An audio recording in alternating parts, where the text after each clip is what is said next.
Baik, Assalamualaikum warahmatullahi wabarakatuh. Perkenalkan kami dari kelompok 6. Yang kali ini kami akan membahas tentang chapter 14 yaitu tentang culture. Adapun anggota kelompok kami yaitu pertama saya Natasha Istiqomah, yang kedua adalah Nur Eka Pertiwi. Baik, kita akan melangkah ke materi. Pertama yaitu tentang culture. Culture atau budaya. Budaya merupakan suatu aturan yang mengatur masyarakat. Budaya membentuk kepribadian serta membentuk identitas kita sebagai individu. Kebudayaan mencakup nilai-nilai, etika, dan objek serta layanan material yang dihasilkan oleh masyarakat. Hal ini merupakan akumulasi makna dan tradisi bersama di antara anggota masyarakat. Budaya sendiri ini memiliki peranan penting dalam perilaku konsumen. Nah, di mana budaya ini akan menentukan hal-hal yang menjadi prioritas kita, prioritas dari kehidupan kita, sehingga ketika kita membeli produk, kita akan melihat apa sih yang menjadi prioritas kita. Nah, prioritas ini kan dipengaruhi oleh budaya. Contohnya ketika kita lihat produk negara-negara Jepang. Produk negara-negara Jepang ini mengutamakan keefisiensian dari produk tersebut.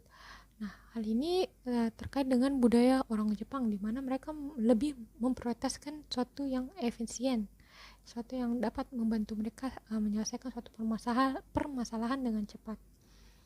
Nah, karena budaya ini tidak bersifat statis, dia bersifat dinamis, di mana biasanya budaya ini akan tercampur dengan sesuatu yang baru. Misalnya budaya yang lama akan dipengaruhi dengan sesuatu yang baru yang ada di kehidupan kita. Nah, functional area of cultural system di sini ada 3. Yang pertama ini ekologi. Ekologi merupakan bagaimana cara sistem beradaptasi dengan lingkungannya. Yang kedua adalah struktur sosial, di mana ini adalah cara orang mempertahankan kehidupan sosialnya yang teratur. Yang ketiga adalah ideologi. Ideologi merupakan karakteristik mental dari individu dan cara mereka dapat beradaptasi atau menyesuaikan dengan lingkungan dan grup sosialnya. Kemudian kita akan melangkah ke cultural movement. Cultural movement sendiri ini menjelaskan bagaimana budaya ini masuk ke dalam kehidupan kita. Di sini kita akan melihat bagaimana sih pengaruh advertising dan fashion system ini dalam menggambarkan simbol dari budaya ini sehingga masuk ke kehidupan kita. Jadi di sini kita lihat di figure 14.1, the movement of meaning. Pertama, di sini kita bisa melihat di destination of movement-nya. Di sini ada cultural value and simbol. Di sini di dalam budaya ini terdapat nilai atau simbol yang menggambarkan budaya tersebut. Nah, di sini pemasar akan menggunakan simbol dan nilai tersebut untuk memasukkannya ke dalam produk mereka, sehingga produk mereka ini memiliki nilai atau simbol yang mencerminkan budaya tersebut, sehingga itu menjadi barang atau produk dari konsumen, produk yang dibutuhkan konsumen. Konsumen akan menggunakan produk tersebut sebagai konsumsi ritual, konsumsi ritualnya. Nah, konsumsi ritualnya di sini produk tersebut akan menjadi identitas mereka. Produk ini akan menjadi barang yang memperkuat identitas mereka, memperkuat budaya yang mereka pegang. Nah, selanjutnya mengenai the culture production process. Di sini kita melihat saat kita membeli berbagai macam lipstick, terdapat berbagai macam shades. Nah, di sini shades ini sendiri dipilih bukan dipilih dari berbagai macam shade yang telah ada. Di sini sudah melewati culture production process. Nah, cultural production process sendiri merupakan di mana orang-orang dan atau organisasi yang menciptakan dan memasarkan produk budaya. Nah, kita lihat di figure 14.2.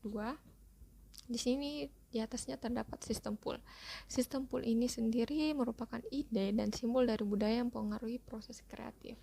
Nah, ide budaya ini akan masuk ke dalam corong ini. Corong tersebut ada terdapat creative subsystem, managerial subsystem, dan communication subsystem. Nah, creative subsystem ini di sini dia dari ide-ide yang muncul, ide-ide yang ada di simbol pool ini, ide atau simbol yang ada ini, mereka akan membuat suatu produk baru. Nah, kemudian manajerial ini bertugas untuk memilih, membuat dan mendistribusikan produk baru tersebut. Kemudian akan dikomunikasikan, akan beralih ke komunikasi subsistem, di mana di sini subsistem ini bertugas untuk memberikan arti pada produk dan memberikan set atribut untuk dikomunikasikan. Nah, setelah produk ini jadi, mereka akan melewati cultural gatekeeper. Nah, gatekeeper ini menyaring produk, layanan, atau ide kepada konsumen. Nah, di sini juga kita bisa melihat konsumen ini dapat mengemukakan pendapat atau memasukkan ide ke simbol pool itu kembali. Nah, dalam cultural gate ini terdapat ada formal gate dengan informal gatekeeper. Di sini ada casting, pada formal gatekeeper ada casting direction, radio programmer, textbook author, retail buyer, and restaurant review. Nah, ketika ada produk yang telah dipasarkan, maka sekarang kita bisa lihat ada beberapa artis atau kita bisa melihat review-reviewnya di koran, bagaimana sih produk tersebut, apakah sudah sesuai dengan budaya kita. Ketika kita melihat produk baru, pasti produk-produk itu akan disalurkan kepada influencer untuk direview terlebih dahulu. Nah, hasil review ini akan menjadi referensi kita dalam memilih produknya. Di sini juga ada informal gatekeeper, yang mana opinion leader, friends, spouse, family member, and neighbor. Nah, di sini kita juga bisa salah satu yang bisa menjadi gatekeeper kita yaitu orang-orang di sekitar kita, yang mana informal gatekeeper seperti teman kita. Apabila teman kita sudah mencoba produk tersebut dan mereka merasa cocok, kita bisa menjadikan itu referensi kita. Nah, seperti yang saya bilang tadi, konsumen juga dapat memberikan simbol atau ide kepada memasukkan ide-ide mereka ke simbol pool. Di sini ketika mereka mendapatkan produk yang telah ada dan mereka merasa ada kurang bagi dia, mereka bisa menambah memberikan feedback kepada pemasar tentang apa-apa saja yang kurang. Nah, selanjutnya berikutnya mengenai cultural stories and ceremonies. Di sini setiap budaya memiliki cerita dan upacara yang membantu mereka untuk membantu masyarakat mereka untuk mengerti mengenai dunia ini. Di sini terdapat cerita, dalam bentuk cerita itu adalah ada mitos. Mitos adalah cerita dengan elemen simbolik yang mengungkapkan cita-cita bersama dari suatu budaya. Nah, terdapat empat fungsi mitos yang saling terkait dalam budaya, yaitu yang pertama adalah metafisik. Di sini metafisik ini membantu menjelaskan asal-usul tentang keberadaan mereka. Yang kedua ini kosmologis. Di sini mereka menekankan bahwa semua komponen alam semesta adalah bagian dari satu gambar. Yang ketiga ada sosiologis. Di sini mereka memelihara tatanan sosial karena alam semesta adalah bagian dari satu gambaran. Yang keempat ada psikologis. Di sini mereka menyediakan model untuk perilaku pribadi. Nah, beberapa pemasar memasukkan cerita-cerita mitos atau karakter mitos ini ke dalam produk mereka. Ini untuk menyasar budaya tersebut. Nah, yang berbicara tentang seremonis, yaitu maka ini berhubungan dengan ritual. Nah, ritual sendiri merupakan seperangkat perilaku simbolis yang multiple yang terjadi dalam urutan yang tetap dan diulang secara berkala. Menurut Asel, ritual memiliki tiga hal umum, yaitu pertama melibatkan benda-benda budaya atau ritual artifak. Yang kedua, ritual melibatkan dokumen yang menjelaskan kapan produk digunakan, bagaimana, dan oleh siapa produk akan digunakan. Yang ketiga adalah ritual membutuhkan keterlibatan peran pelaku ritual. Nah, yang kita melihat di bagian pertama yaitu melibatkan benda-benda budaya. Di sini para pemasar atau marketers yang menghasilkan benda-benda benda-benda budaya atau ritual artifact ini memiliki keuntungan yang bagus, di mana hal ini menjadi penting di dalam suatu budaya. Ketika kita melaksanakan suatu upacara atau suatu acara, maka kita akan membutuhkan benda-benda budaya ini atau ritual artifact ini. Contohnya pada gambar di samping adalah bosara. Nah, di budaya Makassar sendiri, dalam setiap pernikahan ini kita perlu menghadirkan bosara di acara pernikahan kita.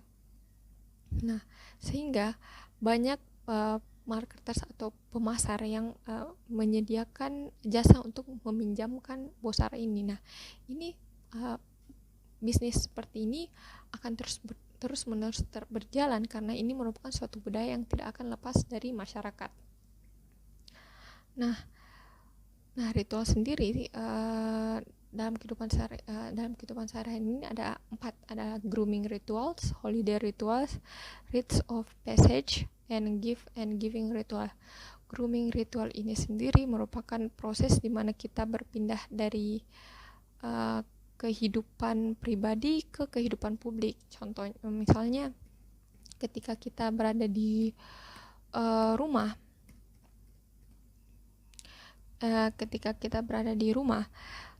kita akan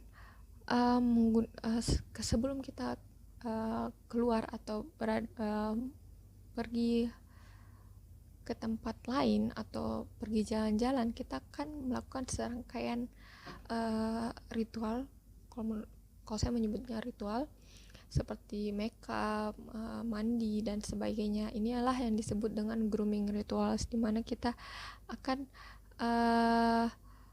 menyiapkan merupakan ritual ketika kita menyiapkan diri untuk keluar dari rumah kita. Seperti maksud saya ketika kita ingin keluar untuk jalan-jalan, menghadiri pesta dan lain-lainnya.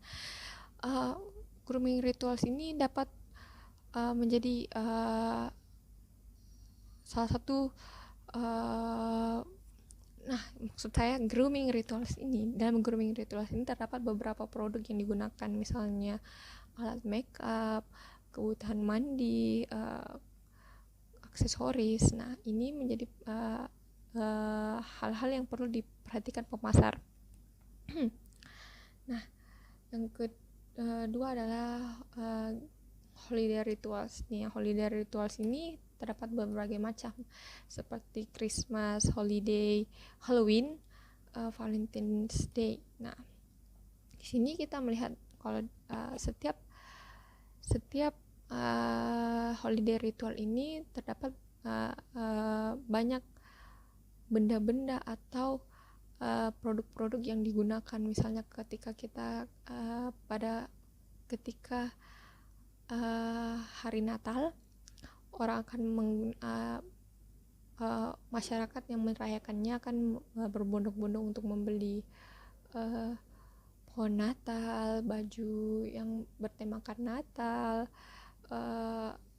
alat-alat yang untuk menghias pohon Natal atau hadiah-hadiah. Nah, ketika Halloween mereka akan cenderung membeli produk-produk yang berhubungan dengan Halloween. Begitupun dengan Valentine's Day. Nah, yang ketiga adalah gift and giving rituals.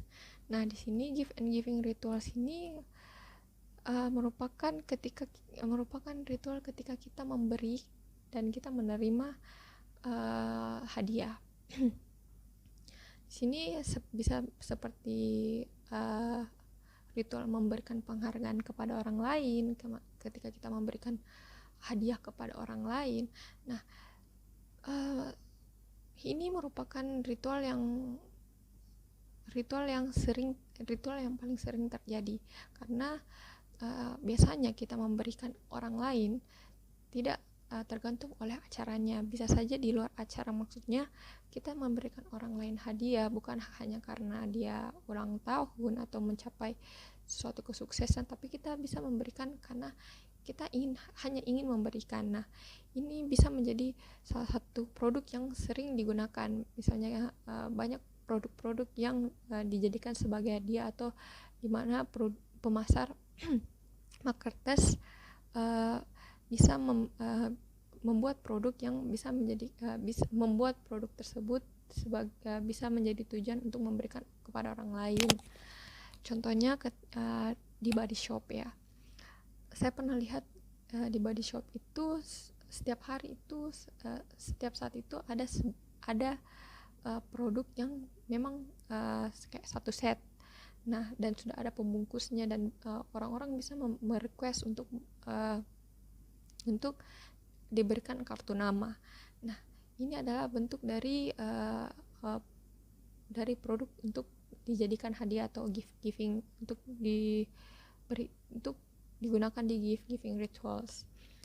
Yang keempat adalah rites of passage, yaitu merupakan ritual saat adanya perubahan status sosial. Nah, di sini status sosial bisa berubah dari menjadi kayak divorce, atau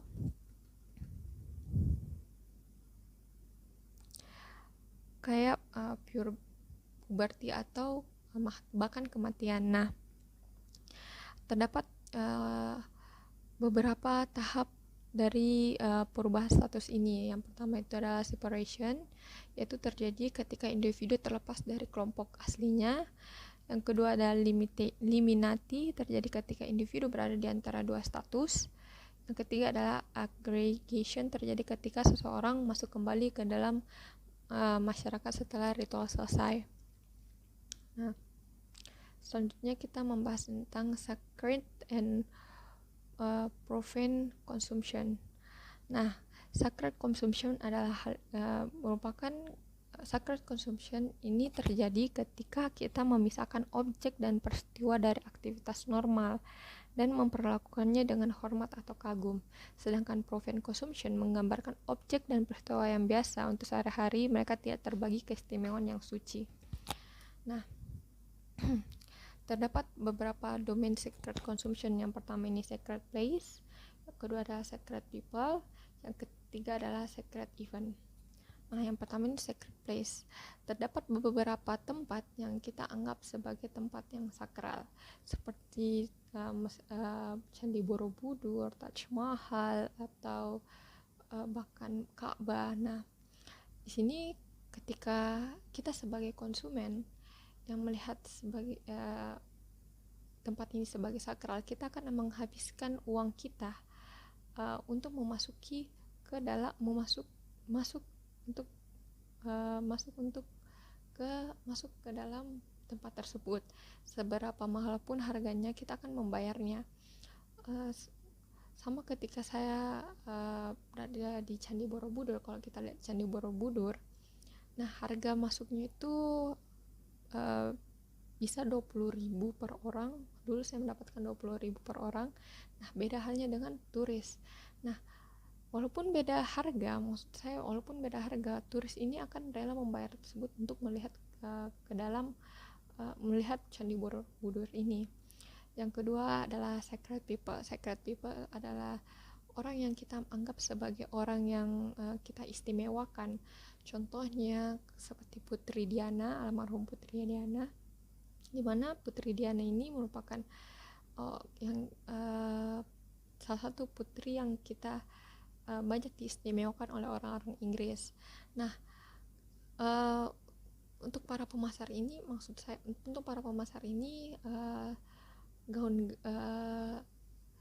bisa jadi gaun-gaun atau apapun yang berhubungan dengan Putri Diana ini mereka jual kembali, dan kita sebagai konsumen yang merasa Putri Diana ini adalah orang yang istimewa, orang yang istimewa, kita akan membeli gaun tersebut untuk dijadikan barang koleksi kita sebagai barang yang berharga. Padahal hal itu hanyalah gaun dari Putri Diana.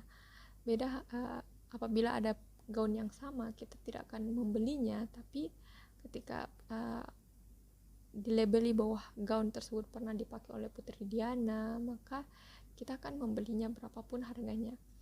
Yang ketiga adalah sacred event. Sacred event merupakan event-event yang dianggap sakral atau dianggap memiliki hal yang istimewa. Contohnya adalah Olimpik.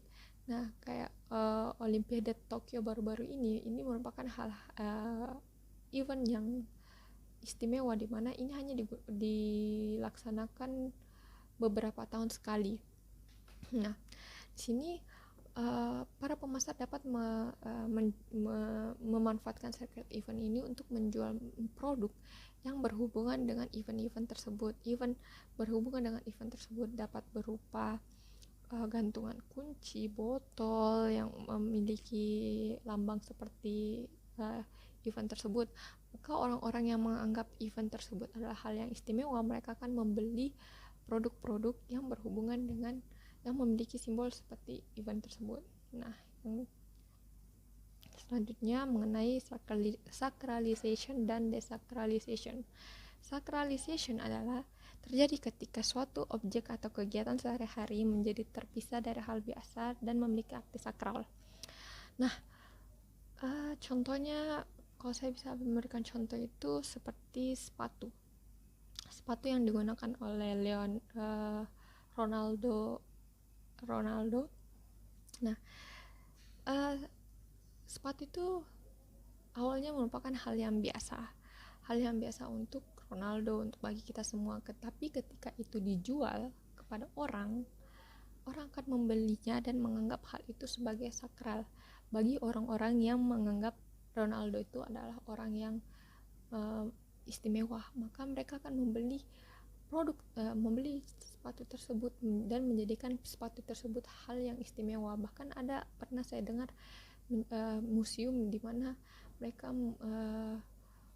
menempatkan barang-barang dari Ronaldo itu menjadi barang-barang yang biasa kita lihat biasa, bahkan ada duplikatnya, bahkan ada yang sama, maksud saya produk yang sama, misalnya sepatu Nike, tapi sepatu Nike Ronaldo. Nah, sepatu Nike itu akan berbeda harganya dengan sepatu yang lainnya ketika sepatu Nike itu yang digunakan Ronaldo. Sepatu Nike Ronaldo itu akan lebih memiliki keistimewaan daripada sepatu-sepatu biasa.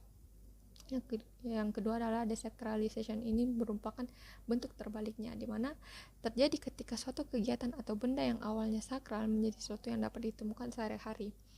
Nah, kalau bisa dicontohkan adalah seperti lukisan Mona Lisa. Dulu lukisan Mona Lisa ini sangat susah untuk kita lihat. Kita hanya lihat di museum dan namun karena perkembangan zaman kita bisa melihat lukisan Mona Lisa ini di HP di mana-mana gitu. Jadi bukan sesuatu yang suci lagi atau memiliki keistimewaan. Nah, sekian dari presentasi saya. Selanjutnya saya akan dilanjutkan oleh teman saya, yaitu Noreka Pratiwi. Baik, terima kasih atas kesempatannya. Saya akan menjelaskan mengenai difusi inovasi. Nah, pertama, inovasi itu merupakan setiap produk yang dianggap baru oleh konsumen. Nah, teknik yang dianggap baru ini seperti teknik pembuatan baru, variasi produk baru, cara baru untuk mengirimkan produk, atau cara baru mengemas produk. Nah, difusi inovasi yang berhasil itu menyebar ke seluruh populasi dengan kecepatan yang berbeda-beda. Difusi inovasi mengacu pada proses di mana produk, layanan atau ide baru menyebar melalui suatu populasi. Baik, yang saya ulang tekankan lagi, inovasi merupakan merupakan apa saja produk atau jasa yang dianggap baru oleh konsumen. Nah, contohnya skateboard seperti ini, skateboard, gaya pakaian baru yang dulunya serba besar, kebesaran, sekarang modelnya itu baru seperti ini. Terus ada juga teknik manufaktur, terus teknik manufaktur baru itu seperti kita sudah bisa dapat merancang desain yang kita sukai di produsen naik begitu. Terus contoh ada juga di sini contoh pengemasan baru atau inovasi pengemasan produk yang kita ketahui pengemasan produk telur itu cuma karton yang disusun di atas karton disusun. Sekarang itu seperti ini inovasinya. Terus ada juga yang unik inovasi teh celup yang dulunya cuma dos terus disusun, sekarang dosnya itu didesain seperti menggantung baju. Begini, ini sudah bisa berinovasi untuk mendapatkan minat pembeli untuk membeli produknya, begitu. Baik, contohnya juga dalam mengirimkan barang. Sekarang yang dulunya harus menggunakan instansi kayak JNT sekarang sudah bisa menggunakan Grab, Gojek, seperti itu. Nah, kedua kita akan membahas tipe adopsi. Proporsi konsumen yang termasuk dalam setiap kategori adalah ukuran yang sebenarnya dari masing-masing produk, tergantung pada faktor-faktor sebagai kompleksitas produk, biayanya, dan seberapa besar resiko yang diasosiasikan orang dengan mengadopsi awal. Memiliki banyak karakteristik yang sama dengan inovator.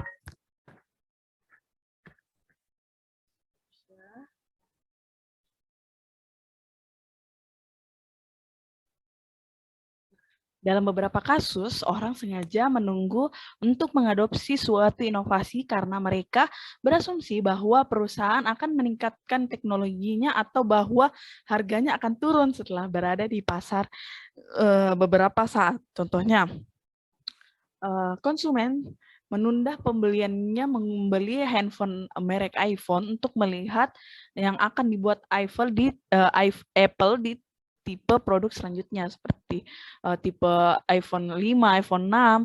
Kita konsumen itu menunggu di tipe-tipe yang akan launching. Nah, setelah tipenya launching, konsumen itu menunggu beberapa saat untuk melihat harganya membeli harganya saat harganya itu turun, bukan pas lagi launching begitu.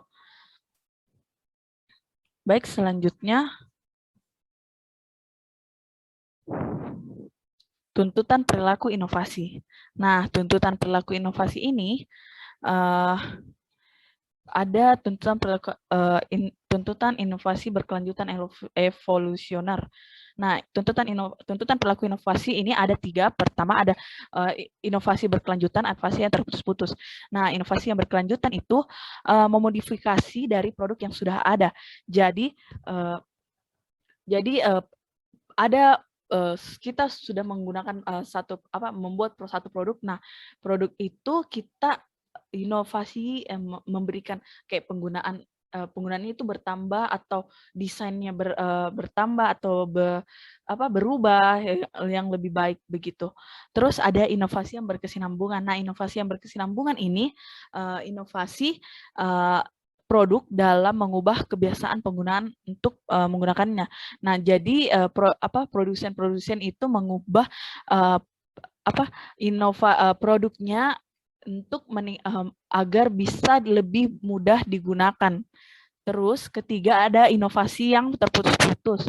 Nah, inovasi terputus-putus ini menciptakan perubahan yang sangat besar dalam cara kita hidup. Penemuan besar seperti pesawat terbang, mobil, komputer, dan televisi. Secara radikal mengubah gaya hidup menjadi modern. Nah, contohnya kita dulu menggunakan komputer yang tidak bisa digunakan kemana-mana, sekarang sudah ada laptop, seperti itu. Jadi kita lebih mudah dalam menggunakan atau mengakses data dan terhubung ke orang lain secara online. Baik, selanjutnya ada prasyarat untuk berhasilnya adopsi inovasi. Nah, prasyarat ini yang perlu kita lakukan untuk suksesnya inovasi suksesnya inovasi untuk produk yang kita lakukan. Pertama ada uji coba atau kesesuaian. Nah, produk yang tidak dikenal berisiko cenderung mengadopsi suatu inovasi jika kita dapat bereksperimen dengannya sebelum membuat komitmen. Nah, sebelum kita menyebarkan produk, kita perlu menguji coba sesuaikan dengan gaya hidup konsumen yang kita targetkan. Jadi kesesuaian ini sangat penting sebelum kita mengeluarkan produk yang kita buat. Baik, kedua ada kompleksitas. Nah, kompleksitas ini adalah produk yang mudah dipahami dan dipilih daripada pesaing. Nah, jadi kompleksitas ini hal yang dianggap kita konsumen itu lebih mudah digunakan. Konsumen itu memilih suatu produk yang mudah digunakan daripada yang sulit digunakan. Misalnya dulu produsen DVD berusaha keras untuk menyederhanakan penggunaannya. Misalnya pemrograman di layar. Jadi untuk mendorong non-teknisi untuk dia adopsi. Terus ketiga ada observabilitas. Nah, observabilitas ini inovasi yang mudah terlihat, lebih mudah dipelajarinya dengan inovasi yang mudah terlihat, lebih mudah dipelajari. Nah, proliferasi cepat dari paket, contohnya itu, contohnya penggunaan kantong yang dipakai orang di pinggang sebagai pengganti dompet, atau adalah hasil dari visibilitas tinggi, hasil observasibilitas tinggi yang mudah bagi orang lain untuk melihat kemudahan yang ditawarkan jadi sehingga ditawarkan alternatif ini. Nah, penggunaan kantong di celana begitu. Selanjutnya ada keunggulan atau keuntungan. Nah, produk harus menawarkan keunggulan relatif atas alternatif lain. Produk yang harus menawarkan keunggulan relatif atau alternatif lain ini, konsumen harus percaya bahwa itu akan memberikan manfaat bagi konsumen. Misalnya, gelang yang berisi serangga penolak. Ibu dengan anak kecil menyukainya karena tidak beracun dan tidak menodai. Ini adalah keuntungan yang jelas atas alternatif. Nah, sebaliknya penyegar udara Crazy Blue yang mengeluarkan aroma ketika Anda menyalakan wiper mobil Anda. Nah, jadi ketika menyalakan AC itu di AC tersebut itu sudah ada pengharumnya. Jadi keuntungan membeli AC tersebut sudah dapat menambah manfaatnya menjadi pengharum ruangan juga, begitu. Triabilitas itu kecenderungan mengadopsi suatu inovasi jika mereka dapat bereksperimen dengannya sebelum membeli. Jadi produsen itu mengadopsi suatu ide atau inovasi agar dapat meningkatkan kualitas dari suatu produk, seperti itu. Terus ada fashion system atau sistem fashion. Sistem fashion adalah prosesnya difusi sosial di mana beberapa kelompok konsumen mengadopsi gaya baru. Sebaliknya, mode atau gaya adalah kombinasi atribut, misalnya jeans cerobong asap yang wanita pakai dengan atasan tunik. Menjadi mode berarti bahwa beberapa kelompok menyukai secara positif menggunakan model tersebut. meskipun kita sering menyamakan fashion dengan pakaian, penting untuk diingat bahwa budaya termasuk musik, seni, arsitektur, bahkan sains, bahkan juga bisnis tunduk pada proses fashion.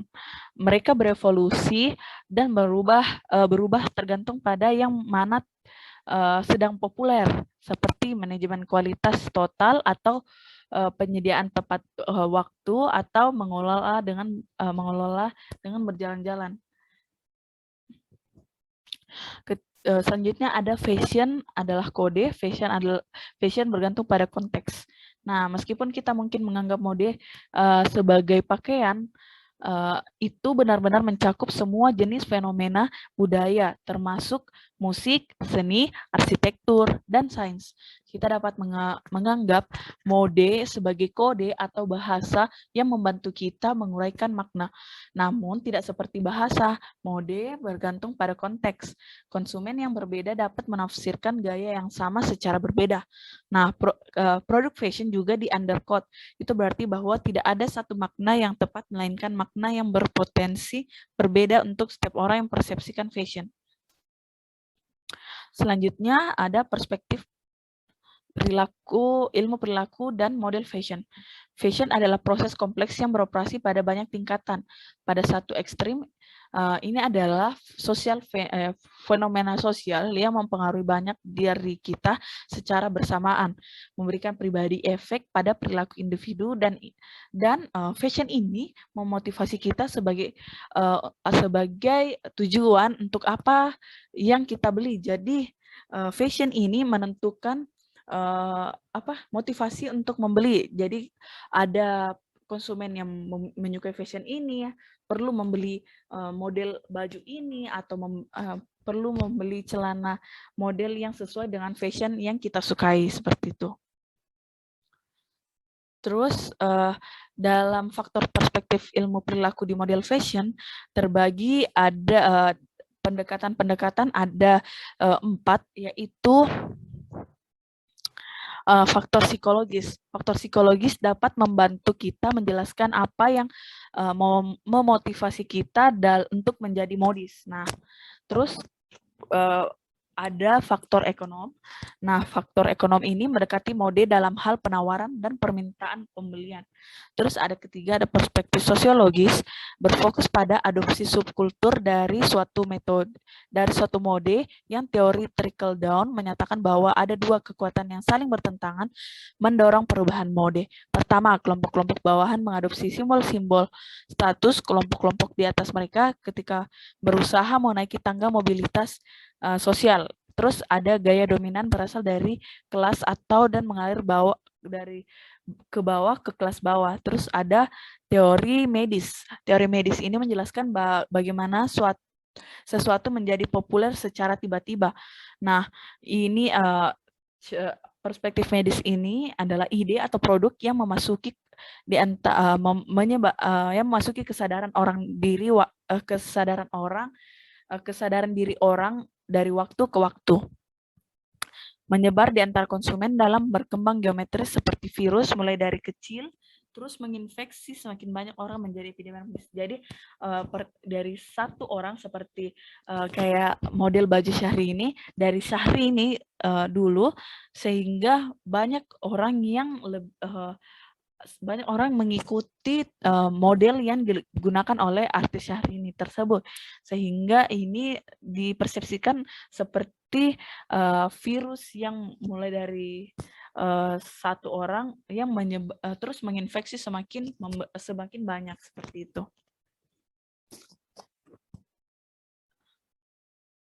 Baik, selanjutnya ada pemasaran global. Nah, budaya pemasaran global, pertama kita apa sih yang mendorong konsumen dalam budaya lain membeli produk yang berbeda? Nah, ini dibahas dalam pemasaran global atau budaya. Terus pemasaran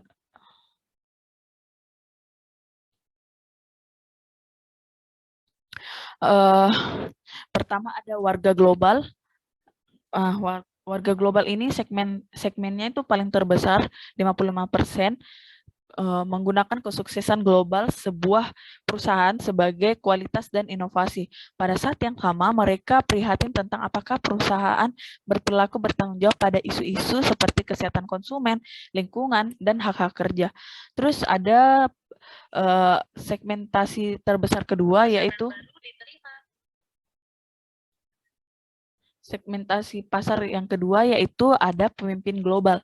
Nah, pemimpin global ini 23% terdiri dari konsumen yang melihat merek global sebagai produk yang berkualitas dan siap menerima mitos yang mereka buat. Terus mereka hampir tidak peduli dengan tanggung jawab sosial seperti halnya warga dunia. Terus ada anti global sebesar 13%. Perusahaan transaksional mengirimkan barang dengan kualitas lebih tinggi. Mereka tidak menyukai merek yang mengajarkan nilai-nilai American State, dan mereka tidak mempercayai perusahaan global untuk berperilaku secara bertanggung jawab. Mereka mencoba menghindari berbisnis dan perusahaan transaksi dengan perusahaan transnasional. Terus ada agnostik global yang paling rendah, 9%, tidak mendasar keputusan pembelian pada atribut global merek. Sebaliknya, mereka mengevaluasi produk global dengan kriteria yang sama. Mereka gunakan untuk menilai merek lokal dan tidak menganggap sikap globalnya sebagai pertimbangan khusus. Baik, selanjutnya ada gaya konsumen. Nah, gaya konsumen adalah pola perilaku, sikap, dan pendapat yang mempengaruhi semua aktivitas konsumsi seseorang, termasuk sikap terhadap iklan, saluran informasi, dan pembelian yang disukai. Nah, loyalitas merek dan kesadaran harga. Contoh gaya konsumen global yaitu pengalaman Disney. Nah, pengalaman produsen Disney yang kita ketahui itu yang seperti menyukai dunia fantasi kartun seperti itu, mendukung pandangan pemasar yang mendukung perspektif Emik yang menekankan variasi lintas budaya. Mereka merasa bahwa setiap budaya itu unik dengan sistem nilai sendiri, konvensi, dan peraturan. Perspektif ini berpendapat bahwa setiap negara memiliki karakternya tersendiri. Nah, seperangkat perilaku dan karakteristik kepribadian yang khas seperti itu. Nah, sekian dan terima kasih. Itulah tadi hasil dari penjelasan dari sub tema culture yang dibawakan oleh Natasha Istiqomah dan Nur Eka Pratiwi. Untuk selanjutnya, apakah ada pertanyaan? Sekian dan terima kasih dari kami. Wabillahi taufiq wal hidayah. Assalamualaikum warahmatullahi wabarakatuh.